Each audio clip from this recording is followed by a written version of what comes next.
You're watching BCTV. We're all about Branford.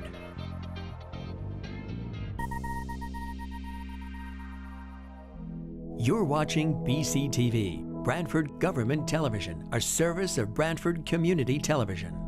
This program is brought to you in part through the support of the town of Branford.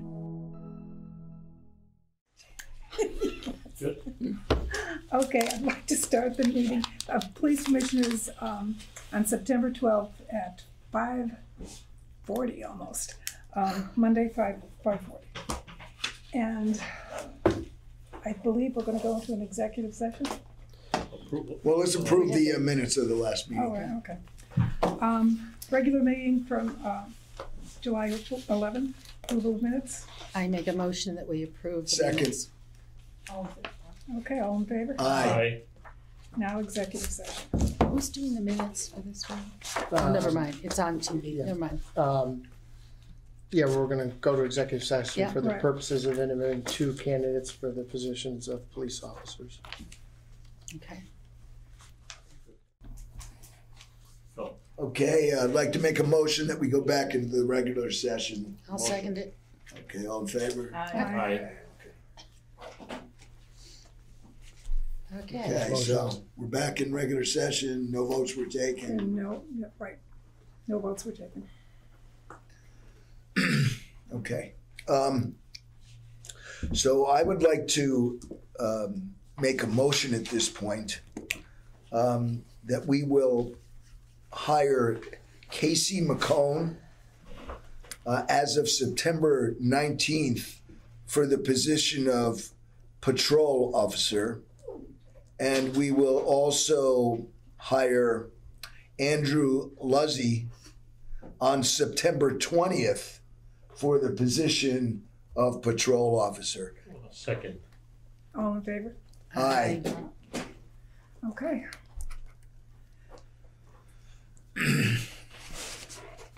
So, We're on to, report of the chief.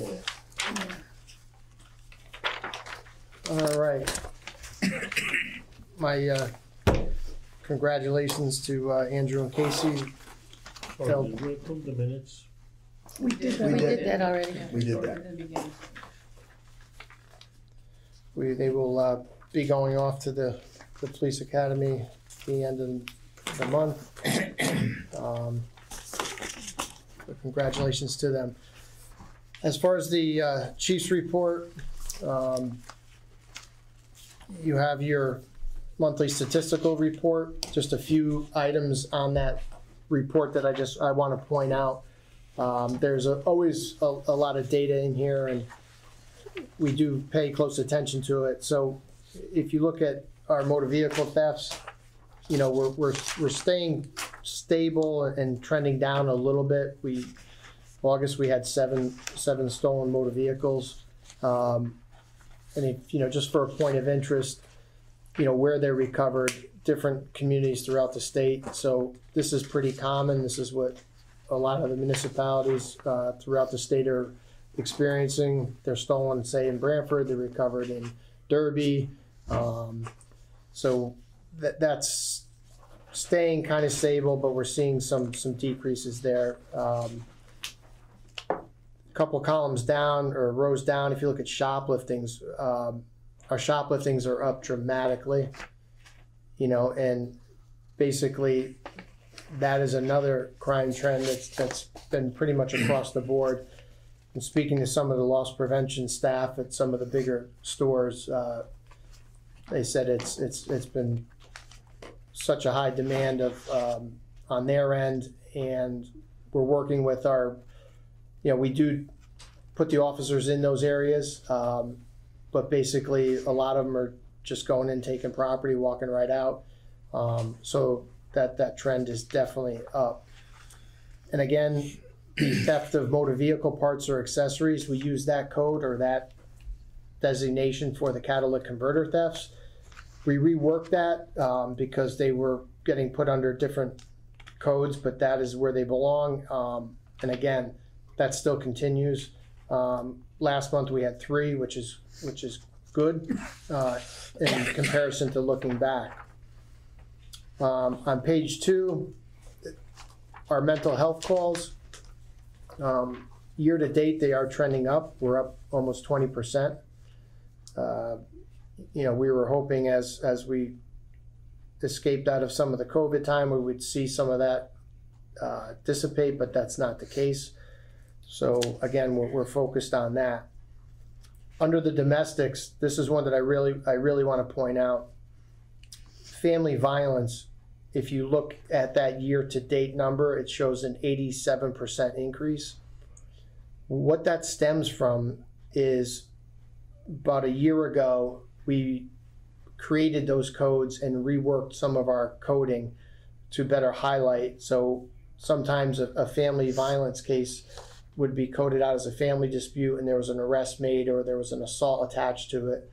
So what this code does is it shows up at the top of the report. It shows up in all our queries and it garnishes more attention. So about a year ago, we shifted to that. So what that family violence designation means is that there was an arrest made. It could be a disorderly conduct arrest. It could have been a breach of peace arrest under family violence or an assault under family violence. So the reason why you're seeing such a significant increase there is because when we look back at the year prior, it wasn't as heavily designated back then. So that's where that statistical anomaly is there.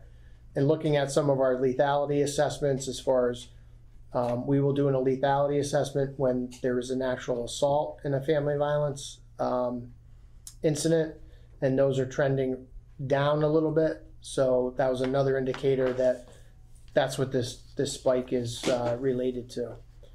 And again, on the Health and Human Services side, the drug overdoses, again, we're up 15 from last year. The fentanyl continues to be a major issue in society. Other than that, you'll see our accidents were down slightly. Our enforcement was pretty stable. We spiked up a little bit in July. We continued that in August, stayed stable there. So that's good news on that front. The last page of that is our training synopsis. Basically, that's just our continuing ongoing training, and you can read that. I'd also like to report to the commission and welcome Michael Smith. Michael Smith is a new civilian employee here in our records division. He's in the process now getting up to speed with some of our crime stats and our NIBRs and our next-gen in-house system and FOI and all the duties and responsibilities. He works under Lieutenant Carangelo in records. Officer Clyburn, she is on field training. She's doing very well. We continue to have her on that process and hopefully get her out on her own when she meets the milestones necessary. Another point of interest there, congratulations to Officer Coutu and Glifford. They had interest and they interviewed with our South Central Traffic Unit. That's the unit that's responsible for investigating all our major crashes and fatalities. Unfortunately, it's a busy unit. They're on call. They have different teams that are on call.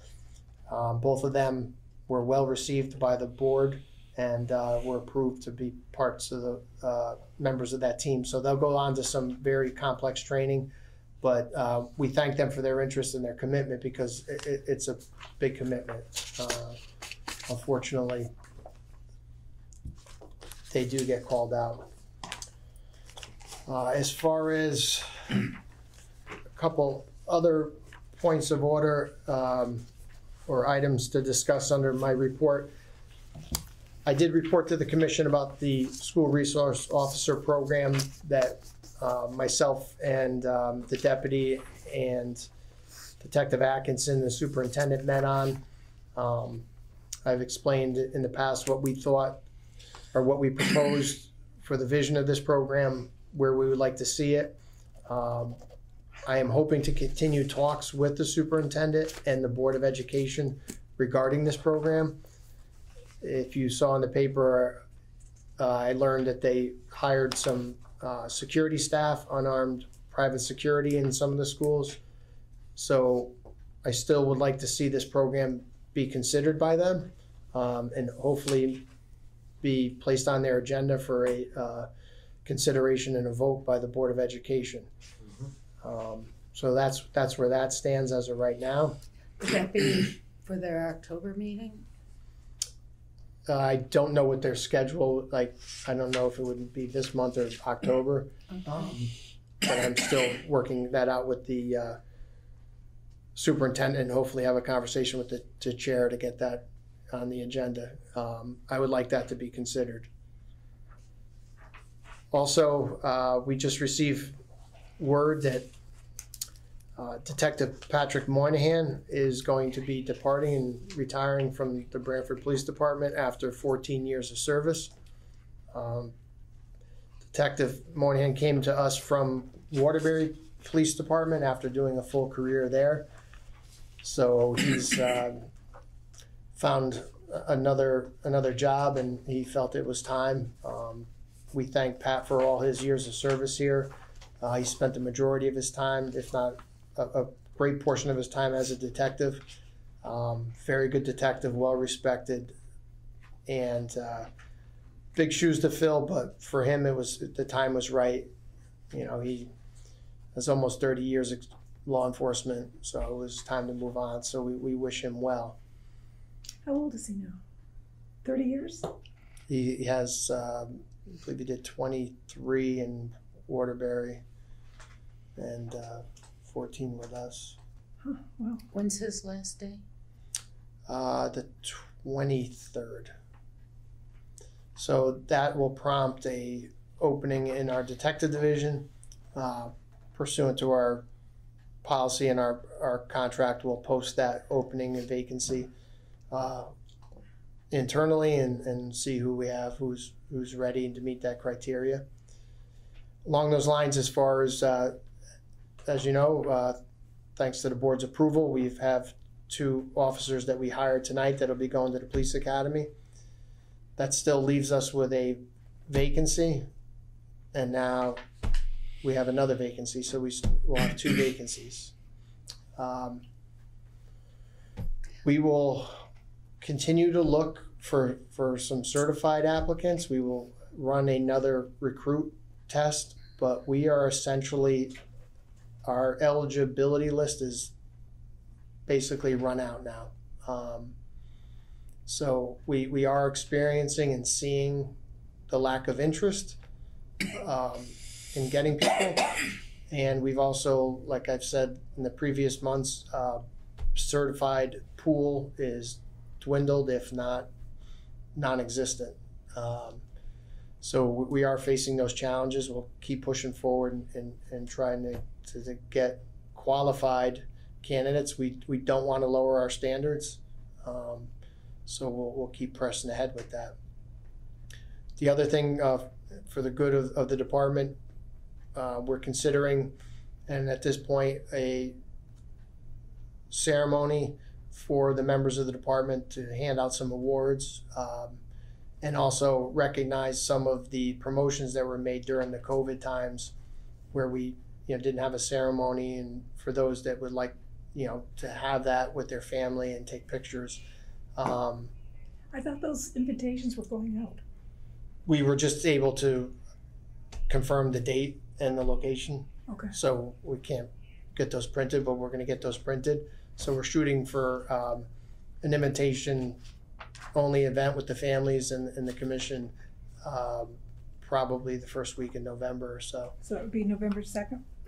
9th. 9th, okay. The 9th? Second's probably the election. Yeah. It doesn't work, that's why I still use. Moving on. Where, do you know where it'll take place? Walsh? Walsh, I believe they were clarifying that and filling out the necessary requests. Under the report, letters of recognition, I have a lot. Yeah, I noticed. I have a lot, which is Good. is always good news. The first one we received was from somebody that was down in Stony Creek, and their daughter tripped and suffered an injury, and Officer Cope was nearby, came to their aid and helped out. And I received a very nice email from those parties. And one of the things that stuck out at the end, she closes with, his caring attitude will be a major takeaway of being here in Branford. I want to thank him for his caring and attentive attitude. Second one I have for Officer McGinnis and Officer Massey. Another citizen had a issue with their elderly mother. They required a lot of assistance. Again, they both were very kind and compassionate, and they wanted to bring this to our attention and thank us for helping out in a difficult time. Stroll at 2 o'clock in the morning. Another thank you letter for Officer Casella. Officer Casella came to the aid of a citizen town for a call for service for a larceny from their home. He worked diligently and was able to identify a prime suspect and bring the case to a successful conclusion. I wanted to thank him and praise him for his efforts. Officer Brenda Vera, it was a letter expressing the thanks and kindness that she, from a family that Officer Vera had to do a death notification to. As we know, those are very tough for everybody involved. But they commented on how it made it so much more comforting, and that you have no idea how much it meant to me. So we thank Officer Vera for being with them in that time of need and delivering such heartbreaking news. Once again, Officer Massey and along with Officer Richardson, they came to the assistance of another resident who was involved in some unfortunate circumstances, but they wanted to point out how wonderful the patience, understanding, and professionalism of the officers were for that incident. Officer Irdos, there was ongoing issues down at Linden Shores with some use of the pool after hours, and Officer Irdos responded and spoke with the complainant, and the complainant states that he believes that Officer Irdos embodies all the qualities and attributes required for success in modern law enforcement, and he wanted to pass on his compliments and appropriate recognition for Officer Irdos. Lieutenant Rashad Roach, he sat on a oral board panel for the position of sergeant in the town of Stratford. We often will assist other departments during their processes and being far enough away. Officer Roach took the time to sit and pick that out. Also, we have a thank you letter from the community dining room, thanking the department for all our support and our participation in the Green Series this summer. Big hit. We had a good time with that. Well attended. And lastly, under the letters, another Branford resident was experiencing car trouble, and Officer Cope came to their aid and provided valuable assistance and was a tremendous help to them, and they wanted to let us know. So He changed the tire. yes, he did. Kind of don't know if that's always, Well, it's very nice. but that's. yeah. I think what this shows is that, this is what we want to see, that we're helping where we can and making impacts in other areas. Because again, this can be a challenging job, and not all of it is. Sometimes it's very difficult, but that's always good to see a stack of letters, and we appreciate the people taking the time to And you reach have out. to admit that for someone to take the time to sit down and write the letter, they have to be really moved. Yes. Yes, something Yeah. that don't always see. That's the chief's report. Thank you, Chief. Thank you. Okay. On to traffic. Yep. Yeah, traffic report. The first request was for Pawson Road, they're very concerned about the speed down there, and they would requested more mile per hour signs. The committee is recommending that this be postponed until October. That probably Lieutenant Ramey would do the walk with the town engineer. Is that correct? Would be Lieutenant Ramey or no? Yeah. Yeah. Okay, so But it'll be that's referred to the posted. town engineer for an assessment of Yeah. Wilson Road. We were running very late on this meeting, so requests 2, 3, and 4, recommending we just put that on hold for another month. Request number 5, it's just an update on the safety audit to report that we are in receipt of it. I did send a couple of copies on to some of the citizens. A lot of good stuff in it, as the chief said. It's lengthy, but there were I some have to good read things it. in it, and they classified their recommendations on 3 levels: short-term, mid-term, and long-term. And some of it has been done.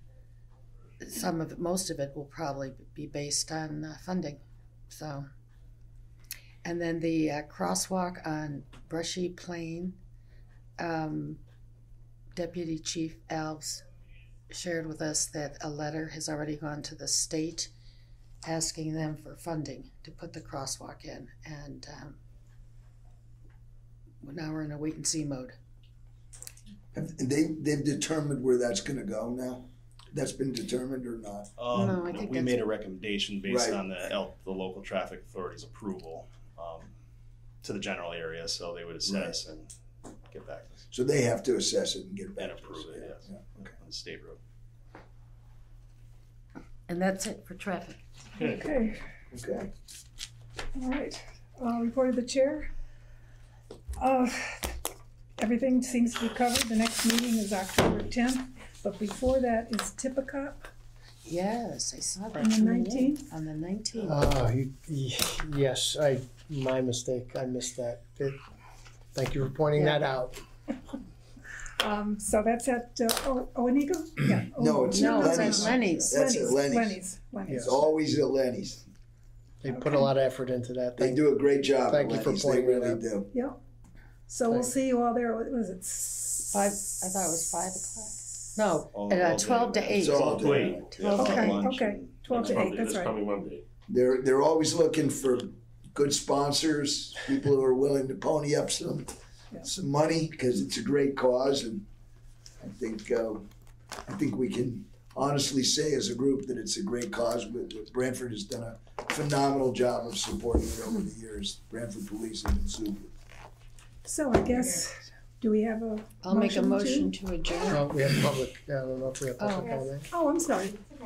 You're just so familiar. I don't know, should I say my name again?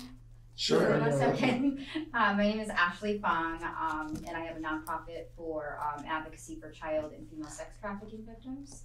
But I have an unrelated question because I used to do ethnographic research on drug trafficking. So you mentioned the larcenies in the town, and you also mentioned the increase in fentanyl overdoses. I wondered if you found a correlation between the larcenies and the drug buys, because in other towns that I've researched, there's typically a direct connection between the increase of larcenies and that money or those exchanges being used directly for drug buys within the town. Yeah, historically, one of the revenue streams or to purchase narcotics would be through illicit activities such as shopliftings. I don't necessarily know if we dig into that data of the offenders, if it's always going to be, someone who's drug dependent. Sometimes that's not the case. And when we see an increase of the magnitude that we're seeing, I don't necessarily know if we could attribute all of those increases to that. What we do know is the fentanyl and the strength is what's leading to the overdoses. So the usage amounts may not necessarily be So we went through the oxy, the heroin, and now we're at the fentanyl. So it's just the deadly strength of the substance that is really. So I wouldn't be able to say that. We're always going to find a correlation or relationship somewhere, but what's the proportion of that or what's the significance? I wouldn't know. So since you mentioned that there's an increase in the fentanyl, in a lot of my research and the resources that I talked to said that massage parlors, typically the Asian massage parlors within towns, are also used to facilitate the trafficking of fentanyl as well. Have you found any correlation between the two? That, obviously there could be a location that might be engaging in distribution of narcotics, but, my experience over the years with investigating or overseeing those types of investigations, there was no secondary drug trafficking or distribution out of those locations. The majority of them were controlled by other organizations outside of Connecticut. We would shut them down. They would pop up 3 days later. But in all those cases that I investigated or oversaw, I don't remember any drug connection to those. Okay. And then this is kind of switching gears to, you mentioned the Student Resource Officer Program, and I posted this on social media the last time I was here, and there was a lot of good feedback because a lot of the parents didn't know much about it. Which schools are participating in the SRO program? It's just elementary, right? It would be for all our schools. What we are recommending or proposing is that they would be in all our schools. They would, okay. So then when you say the unarmed private security, I guess I was just confused. Which schools? The Board of Education has already hired private security for those they're schools. already in place. Yes. I see. Okay. Yes. All right. Thank you. All righty? Thank you. Motion. Motion to adjourn. All in favor? Aye. All in favor? Aye. We're adjourned. This program was brought to you in part through the support of the Town of Branford. Watch town meetings and other videos on demand at BranfordTV.org.